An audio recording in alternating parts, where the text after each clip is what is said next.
Hello, hi guys! Magandang hapon sa inyo lahat.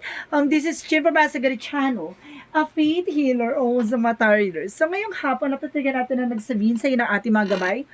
This is Seventh Archangel's urgent message for the sign of Scorpio. So Scorpio, welcome sa my channel. Ano kayang messages, advices, and spirit guides ang ating masasaga for today's video? Kano naman kayang energy or kaganapan sa buhay ng mga Scorpio signs ang ating mga hagilap? So guys, this reading is a journey, di lamang hindi lahat makaka-resonate. Kunin lamang po makaka-relate sa inyo and comment down below kung kaninong energy ang ating nasagap. And of course, maraming salamat sa walang sawang pagsuporta sa aking channel.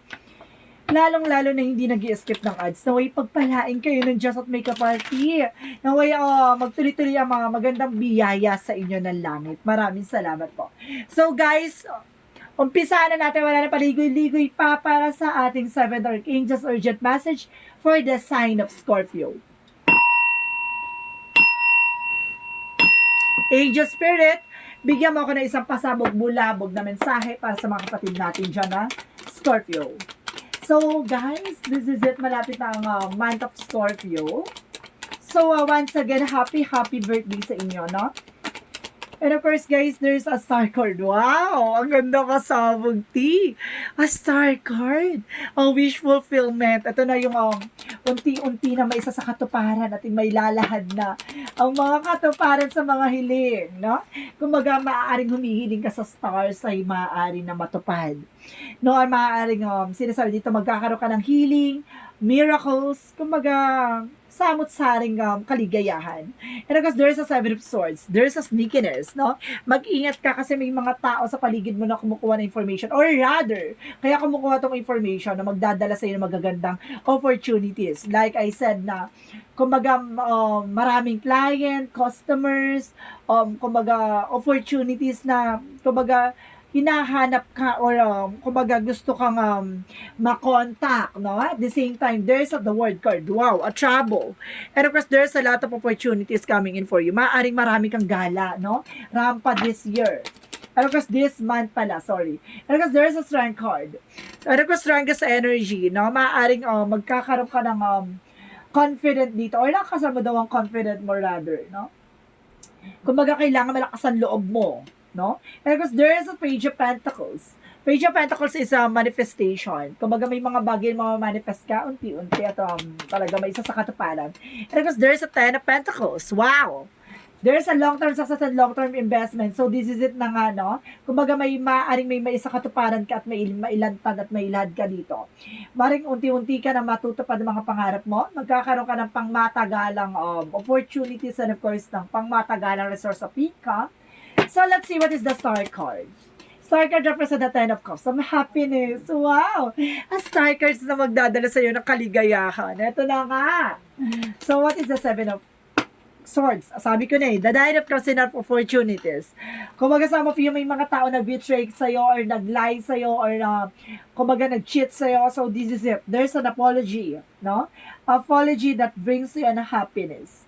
Kumbaga, and of course, there's a creative romance, no? Kumbaga, may offer sa'yo na magdadala sa'yo ng kilig. At the same time, maaaring magkaroon ng apology mga taong niloko ka, nagsinungaling sa'yo, sinaktan ka, maaaring gano'n. Kumbaga, maraming kumbaga may mga taong lalapit sa'yo, maaaring it's your ex, kumbaga may mga taong hihingi sa'yo ng tawad, na giving humihingi sa'yo ng second chances. So, what is the word card?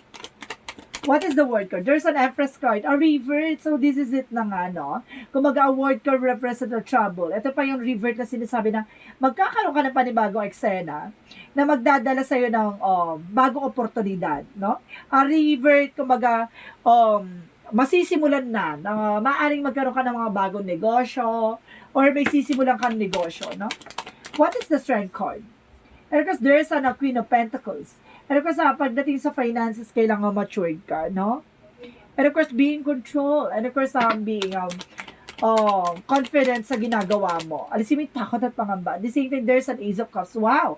And you offer a romance, no? May bagong kilig at may bagong pag-ibig. So, let's see you that there's an Ace of Swords, a breakthrough.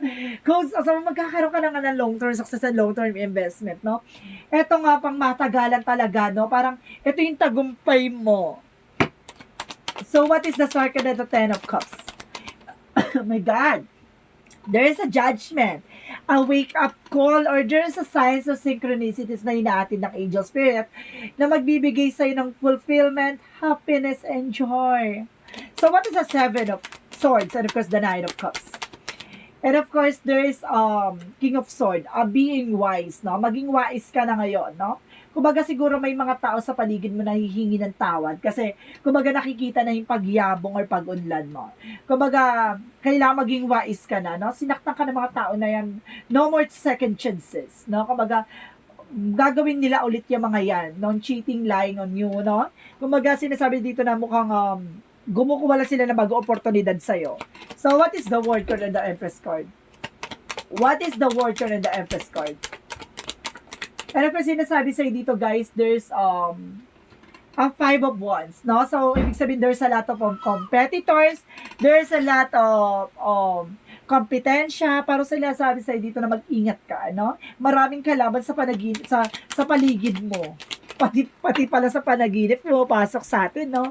So, what is the Strength card and the Queen of Pentacles? And of course, there's a Sun card. And of course, there's a Nine of Wands. Wow! Pure positivity, and of course there's a King of Wands by control. Wow! Kumaga makokontrol mo yung situation na magdadala sa iyo ng success, victory, recognitions, and of course a positivity. What is the Page of Pentacles and the Ace of Cups? And of course, guys, there's a Knight of Pentacles, a security. And of course, sinasabi sa dito, kailangan maging secure ka about sa finances. Kontrolin mo yung emotions mo, kontrolin mo yung mga bawat ginagawa mo, no? So, let's see what is the Ten of Pentacles and the Ace of Swords. And of course, there's a Two of Wands. No? There's a two-pad. So, tignan mo yung tignan mo yung both sides of situation. Hindi ka lang dapat tumitingin sa isang sitwasyon, no?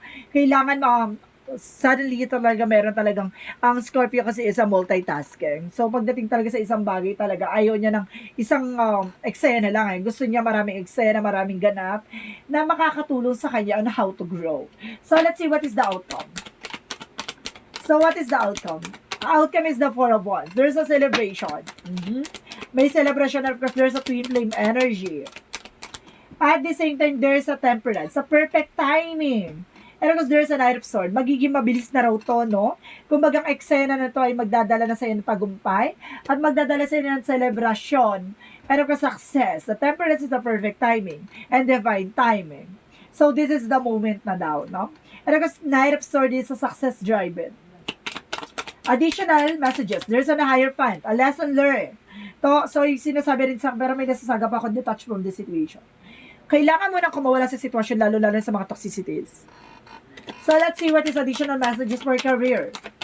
For career is the Three of Wands. Maraming eksena, maraming nag-aantay sa oportunidad and waiting for a shift. And of course, there's a Six of Swords, a transition, no? Maraming ganap na magdadala sa ng pagbabago. At the same time, there's an Eight of Wands in power of the deck. Sinasabi sa'yo dito, there is a fast communication, fast movement. Maraming mabilis ang paggalaw ng baso. Maraming ganap, maraming eksena, sinasabi sa'yo dito na mukhang maraming pasabog ang Seventh Archangel sa'yo this coming Scorpio season. So, let's see what is a Yin and Yang Oracle card. And of course, there's a stability. Magdadala sa'yo ng flow, pagdaloy ng swerte, and of course, pagdaloy ng eksena, na magdadala sa'yo ng stability. And of course, there's a family and a home. So, ibig sabihin dito, kumbaga magkakaroon kayo ng happy family. And of course, wow, bagong bahay. And of course, sinasabi dito, there's Leo. Aries, Leo, Sagittarius sa iyong chart, no? Some of you, baka yung partner nyo is Aries, Leo, Sagittarius. At the same time, there's a limitation 5 year. Alisin mo daw yung pangamba mo, no? Kumbaga yan kasi nagbibigay ng blockages sa iyo. No, some of you, may mga Scorpio dito na kumbaga nagkakaroon ng problema, no? At problema sa finances, sa family, sa health. So, sinasabi sa inyo, alam mo ko bakit? There's a fear. Alisin nyo yung takot at pangamba nyo. Yan yung nagdadala sa inyo ng, kumbaga, blockages. At the same time, there's a karma, there's a balance and justice. So, huwag ka mag-alala, no? Makukuha mo what you deserve. So, let's see what is additional messages for love oracle cards. For love oracle cards represent, I like you, someone is liking you, or romance is blooming. So, ibig sabihin, mamamayag ang pag-ibig na wagas sa inyong dalawa ng iyong first sense. At the same time, there's a clock, a time to heal and time to progress. And of course, there's takes time. And of course, there's progress. And of course, sinasabi dito, there's a perfect timing. Additional messages. And of course, guys, there's seductions. So, ibig sabihin, gamitan mo daw ng seduction attractions. Marami daw na-attract sa'yo dito. So, what is Arcangel Raphael messages? So, what is Arcangel Raphael? Sinasabi ng Arcangel Raphael, use your natural healing abilities. So, ibig sabihin dito, may kakayanan ka, no, na magpagaling at gumamot ng mga pasyente or mga tao. It's either manghihilot ka, massage therapist, or magtatawas ka, or tarot reader ka, or something na healing ka by spirituality. No? Or nagdadasal ka ng mga yumaong mga mahal mo sa buhay, o mga, kumbaga, spiritual, kumbaga, tagahatid ka na mga about sa spirituality about sa spiritual na yung soul, yung kaluluwa na hindi punta sa second world, ganon.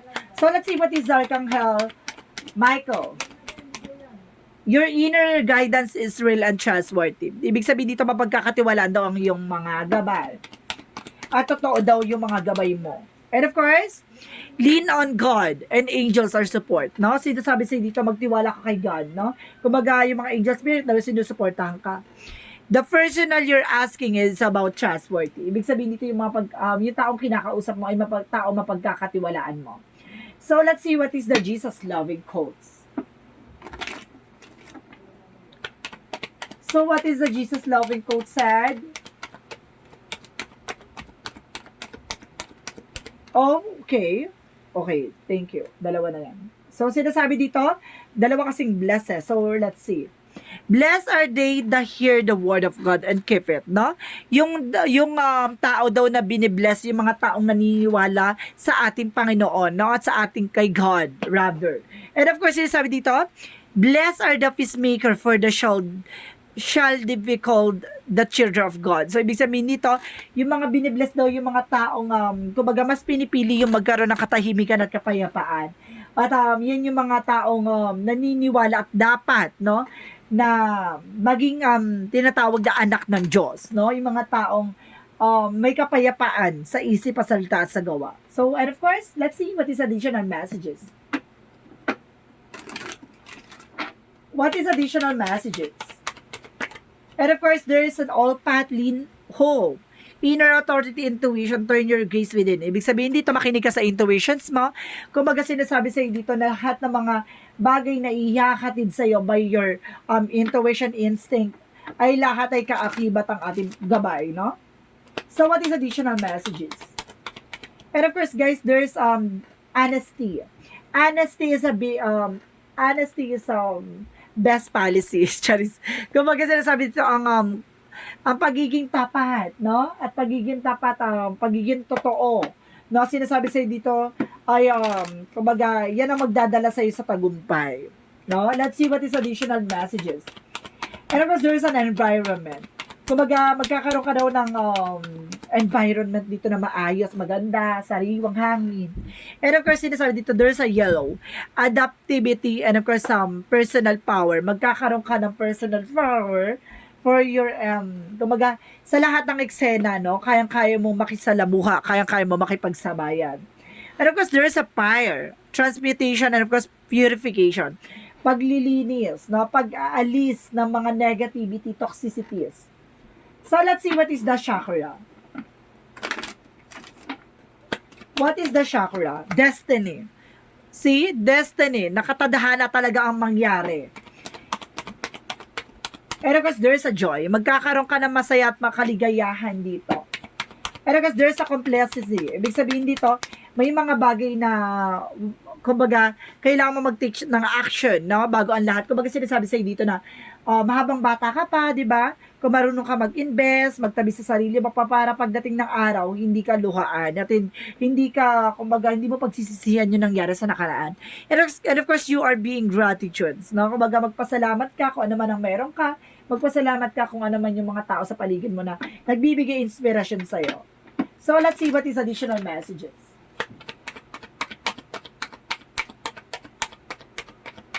And of course, guys, there's travel. Malaking factor na may travel ka talaga. No, kanina pa tong travel na to. May travel ka talaga. So, what is the energy? What is the energy?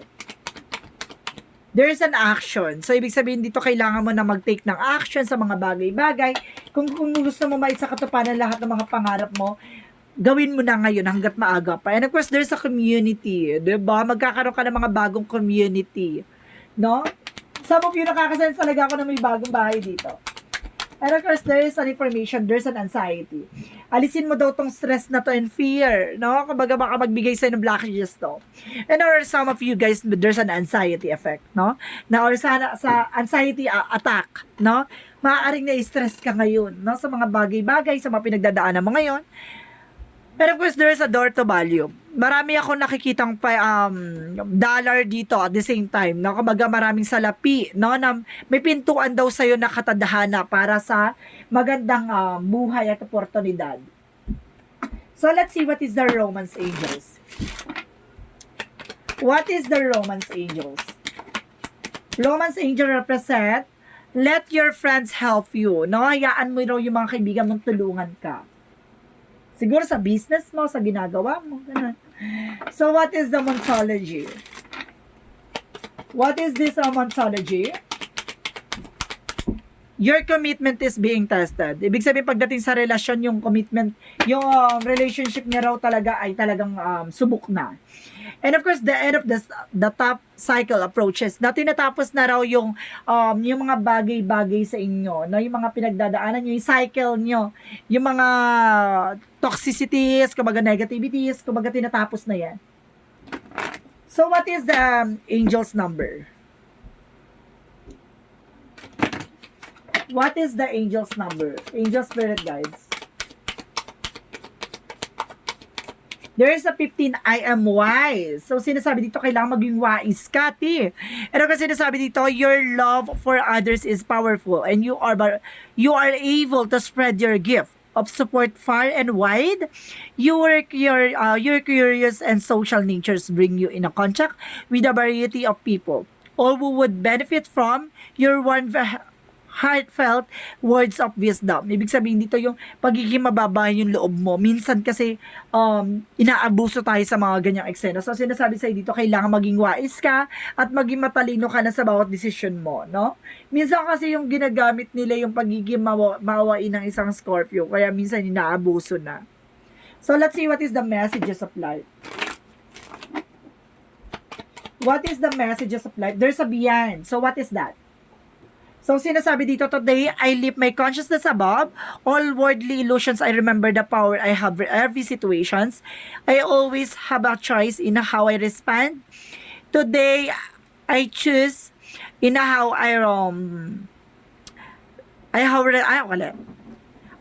have my God. Ulit. Beyond. Today, I leave my consciousness above all worldly illusions. I remember the power I have in every situations. I always have a choice in how I respond. Today, I choose to turn my thoughts towards God by focusing my awareness beyond my illusions of the material world, and I experience simplicity and peace. So, ibig sabihin dito, kumbaga, lahat ng mga pinipili natin, 'di ba? Lahat ng mga gusto nating gawin sa buhay natin. Kumbaga may mga bagay diyan na minsan illusion natin. May mga bagay diyan na kumbaga kailangan natin maging practical or material, no? Kumbaga sinasabi sa dito kailangan mag-focus ka at the same time kailangan maging aware ka sa lahat ng mga bagay na nangyayari sa iyo. Lagi mong pakakatandaan lahat ng mga nangyayari sa paligid mo ay God purpose, no? Kumbaga sinasabi sa dito lahat ng mga eksena na yan, kumbaga lahat dyan ay kaakibat ang ating Panginoon. Siya ang may akda na lahat ng mga kaganapan sa buhay mo, no? May mga bagay na ini-expect tayo, may mga bagay na hindi natutupad. That because of si God ay may mas magandang plano kaysa sa atin, no? Kumbaga sinasabi sa dito, minsan kasi, kumbaga lahat ng mga pinagdadaanan natin, eh, sinisisi natin yung sarili natin, of course yung God. So, wag natin sisisihin yung mga bagay na yan. Wag kasi pasalamat natin, it's an opportunity na ma-experience natin lahat ng mga bagay na yan. So guys, this is a Seven Archangels urgent message for the sign of Scorpio. Maraming salamat Scorpio for your wonderful reading. And of course guys, this is Seven Archangels urgent message for the sign of Scorpio. This is our general reading lamang, hindi lahat makaka-resonate. Kunin lamang pa makaka-relate sa inyo and comment down below kung kaninong energy ang ating nasagap. Maraming salamat guys sa mga walang sawang pagsuporta sa aking channel. Lalo-lalo na hindi nag-escape ng ads, so ay pagpalain ka ng Diyos at may kapal, siksik diglig na umapaw ang bumalik sa inyo. And of course, don't forget to comment down below your full name, birthday, and of course, location nyo kung asan kayo sulok ng mundo para sa susunod na reading natin. Baka energy mo na at kwento mo na ang masagap at mahagilap ng ating mga gabay.